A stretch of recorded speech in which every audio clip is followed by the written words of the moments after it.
fait, c'est mon précédent job merci beaucoup, que vous avez mentionné. À l'heure actuelle, je suis en fait responsable des partenariats.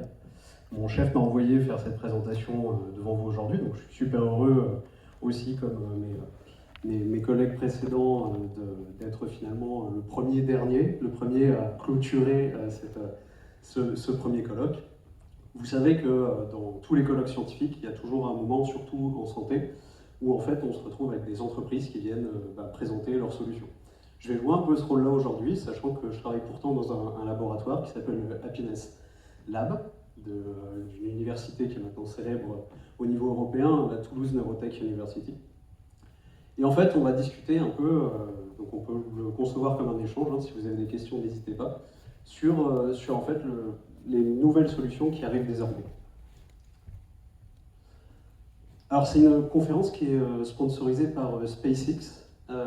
Si vous avez, alors je suis désolé, on ne voit pas forcément super bien, si comme moi vous avez un Neuralink qui est posé dans votre cerveau, les autres, qui a un Neuralink ici? Ouais, donc c'est ça, on est sur 25% de la population à l'heure actuelle, on le verra tout à l'heure. Donc vous fixez cette image pendant 5 secondes, donc j'explique un peu pour les autres, hein, ça va se synchroniser avec votre appli. Et tout simplement, vous pouvez fermer les yeux pendant que je parle, vous pouvez boucher les oreilles, vous aurez toute la présentation que je vous transmets directement. Et vous avez la possibilité de jouer pour gagner un voyage dans la station orbitale qui est ouverte il y a 10 ans maintenant, de SpaceX du coup. Au niveau historique, alors je fais juste un petit rappel, une archéologie du cerveau, avec des informations qui datent de 1909, donc ce n'est pas forcément des choses nouvelles pour l'ensemble des personnes ici. Mais en gros, l'idée c'est que dans le cerveau, on a une organisation cytoarchitecturale, c'est-à-dire que dans le cortex, on a différentes organisations selon les localisations dans le cerveau, avec notamment donc Brodmann qui a décrit un certain nombre d'aires, certaines étant responsables à l'arrière du cerveau plutôt des aspects visuels, certaines plutôt au centre du cerveau qui sont responsables d'aspects moteurs ou d'aspects sensoriels, certaines plus en avant qui sont responsables de l'articulation du langage, et plus en arrière, pour le coup ici avec l'aire de Wernicke, sur la compréhension du langage. L'hippocampe qu'on a vu juste avant, dans une présentation qui était d'ailleurs super pédagogique et qui était admirable. L'hippocampe est plutôt situé dans cette zone-là. Donc là, vous avez la face externe en vue sagittale du cerveau et la face interne du cerveau, qui est coupée donc sagittale, c'est-à-dire dans ce sens-là. L'hippocampe étant ici.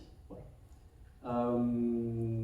Petit élément aussi, c'est qu'ont été décrits à partir d'observations chez les patients épileptiques, avec des électrodes implantées dans le cortex des patients, toute une représentation on retrouve ici le cortex, vraiment sur les faces externes, au milieu, la partie motrice de ce côté-là, partie sensorielle ici, toute une représentation en fait du corps humain. C'est-à-dire que quand on stimule cette partie-là, c'est la main qui va pouvoir bouger, etc., jusqu'à la bouche, les lèvres de ce côté. Et de l'autre côté, à l'inverse, si on stimule cette partie-là, donc dans la partie sensorielle, on va avoir des sensations au niveau de la bouche, des sensations au niveau du pied, de la main, etc. Donc en fait, à l'époque, en 2020, vous ressembliez à ça, concrètement. C'est-à-dire que ça, c'est ce qu'on appelle un homunculus, qui représente une partie du cerveau qui est très très importante, dédiée à la motricité et des mains en particulier, à la motricité de la bouche, des yeux, etc. Si on refaisait ce travail maintenant, c'est-à-dire 20 ans plus tard, clairement, on n'aurait pas du tout la même représentation. On a parlé de plasticité juste avant, avec nos usages réguliers qui sont honnêtement bien limités. On aurait potentiellement peut-être la main droite qui serait disproportionnée pour les droitiers, avec une utilisation extrême des téléphones. La main gauche qui serait quasiment peu représentée en fait, et puis un ensemble de choses aussi, et notamment la bouche qui serait énormément diminuée. C'est une des rares occasions aujourd'hui où on a encore de s'exprimer de cette manière. Vous verrez dans le futur, ça va encore évoluer. Et finalement, toute cette représentation au niveau du cortex, des lèvres, de la bouche, des yeux, etc. a complètement évolué. Ça va aller de plus en plus vers ça, et toutes les zones qui ne sont plus utilisées pour la main droite par exemple, pour les lèvres, sont utilisés pour d'autres choses. Alors, je suis content de vous présenter les thématiques qu'on a mis en place au sein du laboratoire. Alors, il y aura très peu d'éléments scientifiques purs et durs, même si moi je suis un ancien scientifique pour le coup. Et là, on va s'intéresser plutôt en fait, aux grands objectifs qui sont menés à l'heure actuelle. Alors, notre grand partenaire qui est Neuralink, finalement, a développé, il y a déjà une vingtaine d'années maintenant, une puce qui s'implante dans le cerveau, qui va aller récupérer des informations électrophysiologique qui va également pouvoir stimuler les neurones, avec plusieurs objectifs à l'heure actuelle maintenant. On en vient à pouvoir apprendre sans réfléchir désormais, ce qu'on appelle le neuroapprentissage, à pouvoir ressentir ce qui se passe dans un film ou dans un jeu vidéo, qu'on appelait le neurodivertissement, à pouvoir commander de la nourriture ou d'autres biens par la pensée, le neuroachat, à pouvoir tenir une conversation sans la parole, je le disais tout à l'heure, avec une réduction de l'utilisation finalement de ses lèvres, etc., donc le neuro-échange, à pouvoir créer de nouveaux souvenirs, donc là on en vient potentiellement à l'hippocampe parfois, à d'autres structures aussi, de nouveaux souvenirs qui vont remplacer les souvenirs désagréables potentiellement, ce qu'on a appelé la neuromémoire avec notre partenaire, et enfin aussi à pouvoir décoder les émotions des interlocuteurs, pour ceux qui connaissent, avoir une théorie de l'esprit finalement augmentée qui permet finalement d'aller bien comprendre ce que ressent l'autre et qu'on a appelé la neurovérité. Les étapes, en fait, vers 2020, il y a eu les premières implantations qui ont été faites un peu après 2020 chez des personnes qui avaient une tétraplégie, de manière avec une implantation dans le cortex moteur et dans le cortex sensitif, de manière à leur permettre de sentir les sensations qu'ils ne sentaient plus forcément, et à pouvoir finalement commander des objets à distance via des interfaces homme-machine. Ensuite, vers 2025, en fait, on a commencé à le faire chez des personnes qui présentaient une cécité, en faisant une implantation cette fois dans le cortex occipital, le cortex visuel que je vous ai présenté tout à l'heure, de façon à ce qu'ils voient des choses qu'ils n'avaient pas vues. Il y a un phénomène de plasticité, il y a une nécessité d'apprentissage, ça ne se fait pas du jour au lendemain. Une fois qu'on implante, on a un entraînement assez massif, qui dure quand même 2 mois à peu près, et qui permet d'entraîner le cerveau jusqu'à pouvoir avoir quasiment les mêmes informations que quelqu'un qui n'a pas perdu la vue. En 2030, on s'est intéressé notamment aux troubles cognitifs. On a parlé de l'Alzheimer tout à l'heure, et finalement on a implanté dans différents cortex. On l'a fait aussi plus en profondeur dans l'hippocampe pour le coup, mais là en l'occurrence au niveau du cortex frontal, préfrontal, on est allé implanter des électrodes et qui ont permis de régler ces troubles cognitifs. Comme je vous le disais tout à l'heure, aujourd'hui on a 25% de la population mondiale en fait qui est équipée. Notre objectif en 2050, donc d'ici une dizaine d'années, c'est d'avoir 75% des humains qui seront équipés grâce à cette technologie. Et on commence à aller aussi dans l'implantation chez d'autres animaux, donc nos compagnons du quotidien, le chat, le chien, le rat pour Donald Webb, de façon à pouvoir aussi communiquer avec eux et leur faire bénéficier de cette technologie qui est quand même vraiment intéressante. Alors, grâce à Neuralink, on a aussi pu mener des collaborations avec d'autres entités, notamment par exemple Coniclass et Manpower. Avec eux, le but c'était de pouvoir utiliser Neuralink pour rendre l'apprenant heureux en fait. Et finalement, ça a permis notamment d'avoir une adéquation parfaite entre les besoins en compétences des différentes corporations qui nous emploient et les compétences développées par leurs futurs salariés. Ça a permis aussi de former des citoyens qui étaient respectueux des règles. Maintenant, on est dans un monde finalement où on a une harmonie parfaite et d'obtenir un bonheur commun. On a pu aussi construire chez tous les citoyens des valeurs adaptées à celles des corporations, de façon à ce qu'il n'y ait pas forcément de rébellion, de grève, de choses qui peuvent vraiment nous contraindre et empêcher notre croissance régulière. Et on a également pu mettre en place de la formation continue avec Manpower pour le coup, de façon à ce que l'offre et la demande sur le marché du travail soient parfaitement adaptées et que tous les postes nécessaires, toutes les fonctions qui n'étaient pas occupées puissent être occupées. Donc vous voyez qu'on a vraiment obtenu des résultats super intéressants avec ces outils. On a également mené des partenariats avec l'Académie de neurosciences pour l'architecture, de façon à utiliser Neuralink pour rendre les habitants et les usagers heureux. Grâce à Neuralink, on a pu récupérer un certain nombre d'informations, les traiter et concevoir des lieux, alors vous le verrez tout à l'heure, on est à la fois sur des lieux physiques, mais de plus en plus sur des lieux virtuels, qui accompagnaient le développement de l'enfant vers le fait d'être un adulte heureux.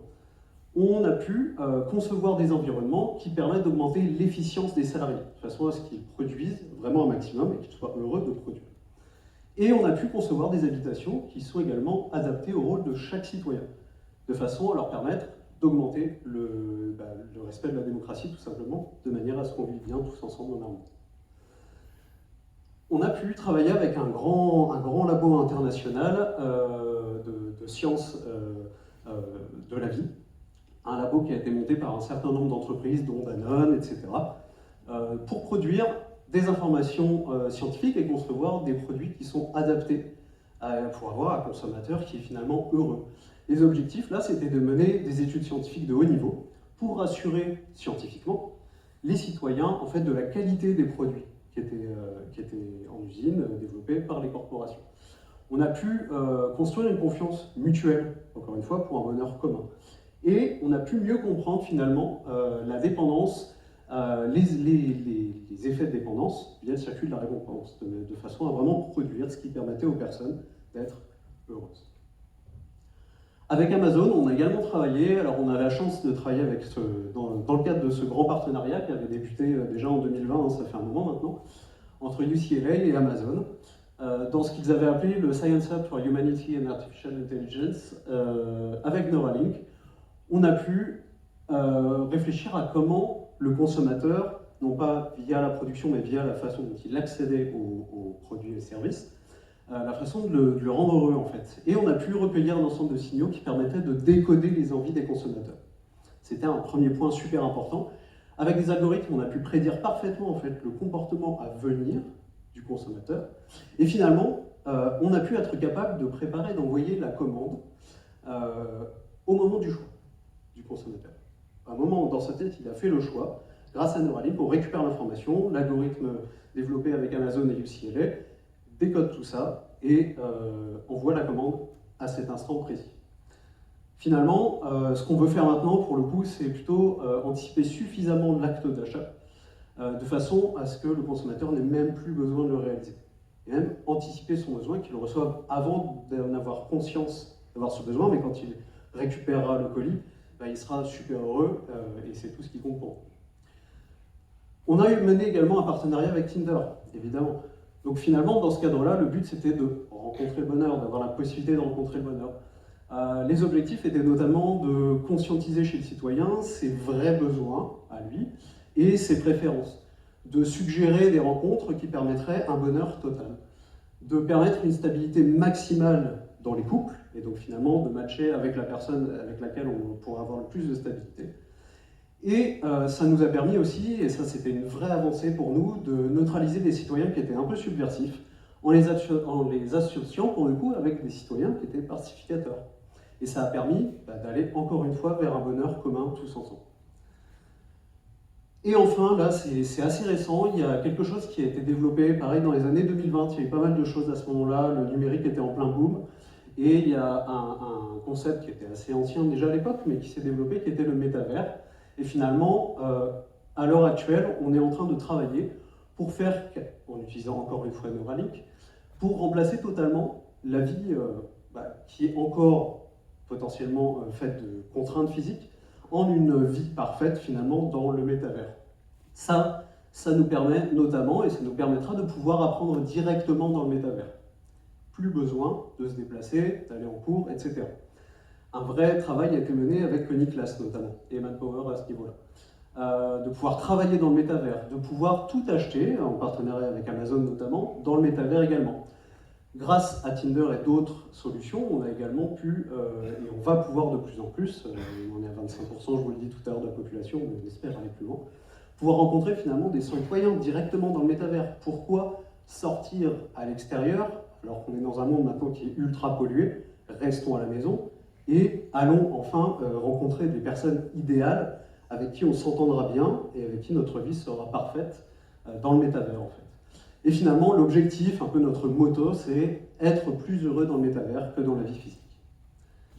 Donc les étapes, et bien finalement, vers 2020, cette plateforme avait démarré, Amazon est arrivé sur le métavers en 2025.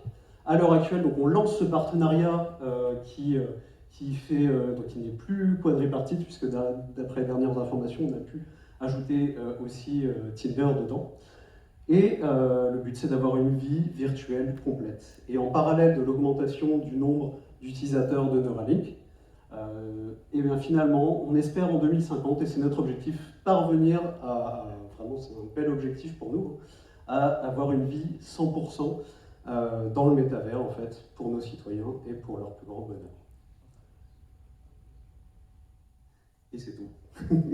J'avais un dernier élément qui était là pour remercier en fait Brainbow pour toute cette journée, enfin ces conférences qu'ils ont organisées avec brio et qui étaient super intéressantes. Merci beaucoup.